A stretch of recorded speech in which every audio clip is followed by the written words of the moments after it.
राजस्थान में चल रहे उपचुनावों के दौरान बांसवाड़ा की राजनीतिक स्थिति गर्मा गई है। यहाँ पर सांसद राजकुमार रोत ने कांग्रेस और भाजपा पर गंभीर आरोप लगाए हैं। उन्होंने कहा कि स्थानीय कांग्रेस नेता भाजपा के इशारों पर काम कर रहे हैं, जिससे आदिवासी पार्टी को नुकसान हो रहा है। राज्य की 7 सीटों पर हो रहे उपचुनावों में बांसवाड़ा के सलुम्बर और 84 सीटों पर त्रिकोणीय मुकाबला हो रहा है।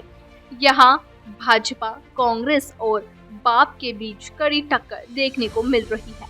राजकुमार रोत ने इन सीटों पर जीत का विश्वास जताया है और भाजपा के स्थानीय नेताओं के रवैये पर नाराजगी जताई है। रोत ने कहा कि राज्य सरकार ने युवाओं के प्रति द्वेष भावना से काम किया है। उनके अनुसार यदि युवा नाराज हैं तो सरकार को इसके कारणों की पहचान करनी चाहिए थी। उन्होंने यह भी कहा कि युवाओं के खिलाफ मुकदमे दायर किए जा रहे हैं, जो कि एक गंभीर मुद्दा है। उन्होंने भाजपा और कांग्रेस के झूठ को उजागर करते हुए कहा कि युवा अब समझ चुके हैं कि उनके वादे कितने खोखले हैं।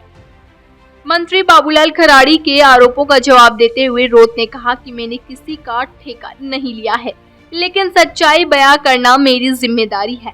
उन्होंने कहा कि अगर खराड़ी आदिवासी नहीं होते तो उनकी 2 शादियां नहीं हो सकती थी।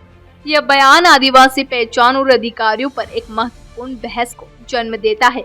राजकुमार रोत ने कहा कि उनकी जीत में कांग्रेस का समर्थन महत्वपूर्ण था, लेकिन इसे अकेले उनके लिए आवश्यक बताना गलत है। उन्होंने सवाल किया कि कांग्रेस के नेता को भाजपा में क्यों लाया गया है और ये दिखाता है कि कांग्रेस के स्थानीय नेताओं में डर है। गठबंधन के सवालों पर रोत ने कहा कि स्थानीय कांग्रेस नेता भाजपा के इशारों पर काम कर रहे हैं और इस कारण से उन्हें पिछली बार समर्थन नहीं मिला। हालांकि उन्होंने विश्वास जताया है कि गठबंधन के बिना भी उनकी पार्टी जीत हासिल करेगी।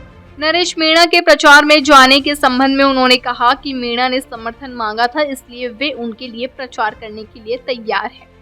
बांसवाड़ा में उपचुनाव की यह राजनीतिक स्थिति ये दर्शाता है कि क्षेत्र में आदिवासी पहचान और राजनीतिक अलायंस का मुद्दा महत्वपूर्ण है।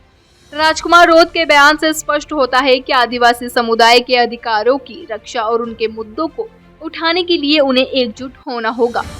इस उपचुनाव में जीत के लिए संघर्ष जारी है और यह देखना दिलचस्प होगा कि अनंत परिणाम कैसे सामने आते हैं। इस उपचुनाव में बांसवाड़ा की राजनीति में आए परिवर्तनों और आक्रामक बयानबाजी ने एक नई दिशा दी है। आने वाले दिनों में चुनावी माहौल और भी गरमाने की संभावना है। इस खबर पर आगे की अपडेट्स जानने के लिए बने रहिए हमारे साथ और देखते रहिए हमारे चैनल द फैक्ट इंडिया को। धन्यवाद।